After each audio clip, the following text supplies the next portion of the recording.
Bonjour, recours devant la CEDH, Cour européenne des droits de l'homme, mode d'emploi. La CEDH qui ne dépend pas de l'Union européenne, ça dépend du Conseil de l'Europe. Bon, ça siège à Strasbourg, c'est une instance très importante et qui a aujourd'hui, par sa régulation, a beaucoup d'impact dans notre droit interne. Sauf que, on l'a bien vu à de nombreuses reprises ces temps derniers, il y a beaucoup de saisines de la CEDH qui aboutissent à des irrecevabilités, et parce qu'il faut bien savoir comment ça fonctionne, et ce, dès que l'on est au stade de la requête. Comme vous le savez, la Cour européenne des droits de l'homme, qui va appliquer donc la convention du même nom, ne se saisit que quand on a épuisé les voies de toutes les voies de droit internes, et sauf sous une espèce de référé un peu particulier qui ne s'applique que rarement. Pour tout ceci, j'ai voulu poser des questions à Nicolas Hervieux, qui, en tant que collaborateur d'un cabinet d'avocats au Conseil d'État et de quelques autres cabinets, en fait vraiment beaucoup et c'en est fait une de ses spécialités. Donc, bonjour monsieur. Bonjour. On attaque tout de suite. Vous travaillez donc beaucoup, je l'ai dit, sur des recours devant la CEDH, donc après épuisement des voies de droit interne, bien sûr. C'est un art très particulier que de s'y adonner. Quels conseils avez-vous à donner à ceux qui nous regardent ? Alors les premiers conseils, c'est d'abord de bien réfléchir avant de tenter sa chance devant la Cour de Strasbourg, parce que toutes les affaires ne s'y prêtent pas. C'est pas parce que l'on a perdu en France, par exemple, que forcément il faut se précipiter à Strasbourg. Il faut d'abord avoir à l'esprit que seules les affaires qui soulèvent des enjeux touchant à la Convention européenne des droits de l'homme, aux droits et libertés garantis par la Convention, peuvent justifier qu'on saisit la Cour européenne des droits de l'homme. Alors ça va peut-être sans dire, mais ça va beaucoup mieux en le disant. Ça fait écho bien sûr aux critères d'épuisement des voies de recours internes, puisque l'épuisement des voies de recours internes, c'est pas uniquement gravir tous les échelons internes de la première instance jusqu'à la cassation, mais c'est aussi soulever un argument conventionnel explicitement, c'est beaucoup mieux, ou en substance. Donc le premier conseil essentiel, c'est inutile de se précipiter à Strasbourg si ça n'en vaut pas la peine parce que le dossier ne le mérite pas. S'il le mérite, ou si l'on pense qu'il le mérite, le principal conseil à donner pour saisir la Cour européenne, c'est de lire ce que dit la Cour européenne sur son site. C'est quelque chose d'assez basique, mais il faut savoir que la Cour européenne a une très grande capacité à présenter la façon dont les requêtes doivent être initiées, avec des documents très complets, et pour cause, puisque essentiellement depuis 2014, ils ont un formalisme très, très, très strict pour l'introduction des requêtes, avec un document assez infâme à remplir, il faut le savoir, le formulaire de 13 pages de saisine de la Cour européenne. Et il faut être extrêmement attentif dans la rédaction même de cette requête, surtout pour les avocats, puisque le droit à l'erreur est encore moins toléré pour les avocats que pour de simples requérants non représentés. Il faut absolument remplir toutes les cases correctement, fournir tous les documents. C'est essentiel parce que si vous envoyez une requête qui n'est pas complète, qui ne comporte pas tous les éléments requis, vous n'allez pas interrompre le délai de 4 mois pour saisir la Cour. C'est-à-dire qu'on va vous renvoyer un courrier, le greffe de la Cour va vous renvoyer un courrier, vous disant votre requête n'est pas complète, vous pouvez la réintroduire, mais dans le délai de 4 mois. Donc si vous avez déposé votre requête à 3 mois et 3 semaines, eh bien, le temps que la Cour vous fasse un retour vous expliquant que la requête n'est pas complète, votre délai est écoulé, vous ne pouvez plus valablement la ressaisir. Donc il faut vraiment être extrêmement attentif sur le formalisme. C'est un paradoxe parce que la Cour européenne elle-même exige des juridictions internes qu'elles ne soient pas excessivement formalistes et elle a condamné la France à plusieurs reprises pour formalisme excessif de la Cour de cassation, du Conseil d'État. Mais elle aussi est extrêmement formaliste et ne donne que peu de droit à l'erreur. Alors ça s'explique tout simplement par la masse considérable de requêtes qui arrivent devant la Cour. Ce sont chaque année plusieurs dizaines de milliers de recours qui saisissent la Cour alors qu'elle n'a pas des moyens disproportionnés.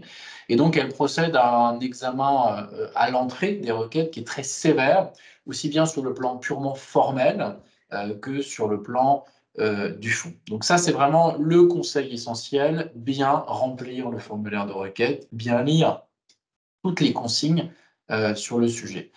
Il faut aussi essayer, et c'est peut-être le troisième conseil, essayer de calibrer au mieux les moyens, plus exactement les griefs conventionnels que vous soulevez, Pour tenter de convaincre la Cour, et plus exactement les premières personnes de la Cour qui vont lire votre requête, essentiellement les membres du greffe sous l'autorité des juges, les juristes du greffe sous l'autorité des juges, essayez de calibrer votre argumentation pour que très clairement on puisse voir quel est le problème, et essayez de les convaincre de ne pas orienter votre requête vers le juge unique qui, lui, pourrait écarter votre requête pour irrecevabilité. Alors ça peut être une irrecevabilité pour des conditions purement formelles, vous avez dépassé le délai de 4 mois, vous n'avez pas épuisé les voies de recours internes, mais il y a une condition de recevabilité qui est assez redoutable et qui n'en est pas véritablement une, puisque c'est une condition de fond.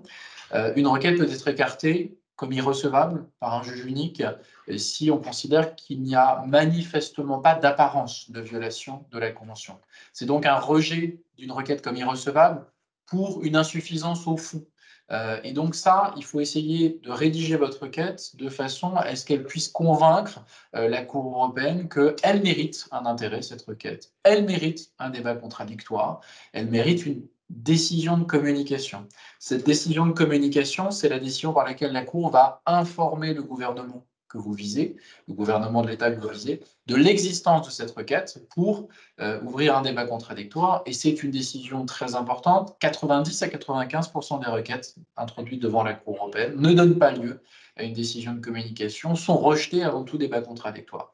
Donc c'est vraiment le troisième conseil. Faites en sorte d'être le plus clair possible, le plus percutant possible, pour soulever les griefs qui permettent de convaincre la Cour que votre affaire présente un intérêt, que ce soit parce que il y a véritablement une violation de la Convention et ou parce que la question que vous posez est relativement inédite, suffisante pour justifier un débat contradictoire plein et entier. Et bien évidemment, on ne se précipite pas pour user de l'étrange sorte de référé, la demande dite de mesure provisoire, parce que cette voie d'accès est très fermée. Absolument. Le recours visant à saisir la Cour européenne n'est pas suspensif et prend plusieurs années. Alors bien sûr, on peut espérer obtenir une décision plus rapidement de la part de la Cour en utilisant les mesures provisoires.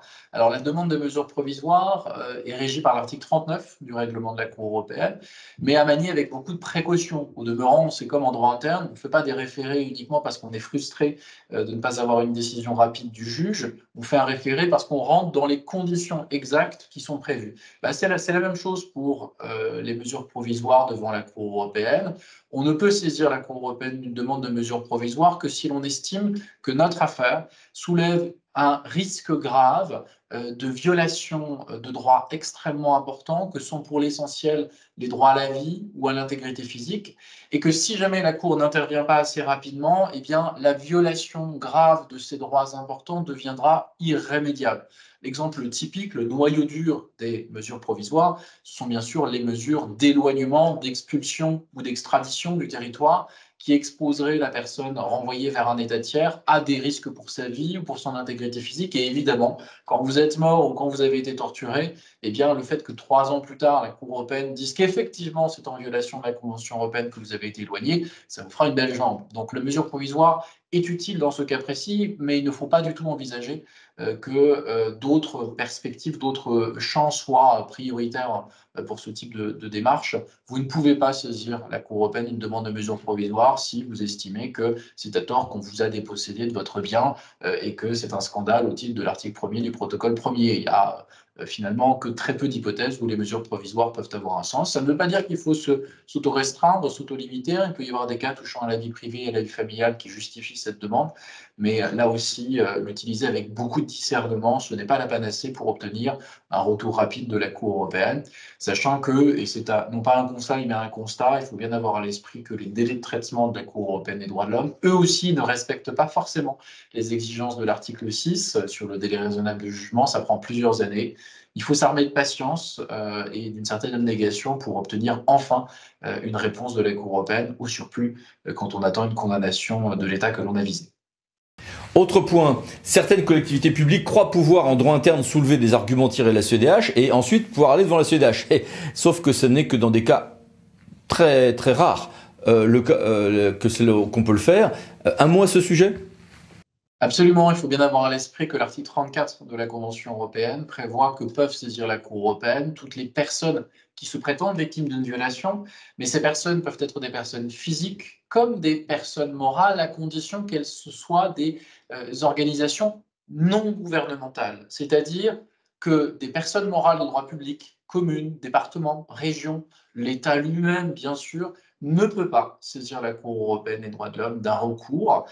Seules des personnes morales de droit public qui auraient suffisamment d'indépendance à l'égard de l'État peuvent potentiellement envisager cette saisine. Un exemple assez frappant, une affaire de 2004, Radio France contre France, eh bien, la Cour européenne a estimé que la personne morale Radio France, compte tenu de son indépendance, de son statut, peut être regardée comme une organisation non gouvernementale au sens exact de l'article 34. Mais en tout état de cause, comme on l'entend parfois, sans doute dans la bouche d'édiles un peu en colère face à des décisions qu'ils ont pu subir au plan interne, non, un département ne peut pas saisir la Cour européenne des droits de l'homme contre la France, et même un État étranger ne peut pas saisir la Cour européenne des droits de l'homme contre un autre État en dehors des requêtes interétatiques de l'article 33.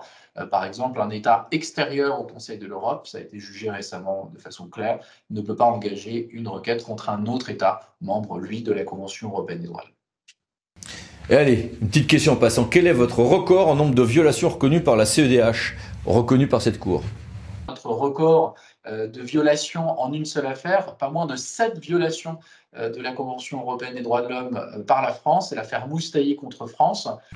Bien, merci beaucoup, au revoir. Au revoir, merci à vous. Et merci à vous. À bientôt pour une nouvelle vidéo, les 10 minutes juridiques, parlant d'associés pour VK. Allez, pensez à vous abonner, c'est par ici. Merci, au revoir.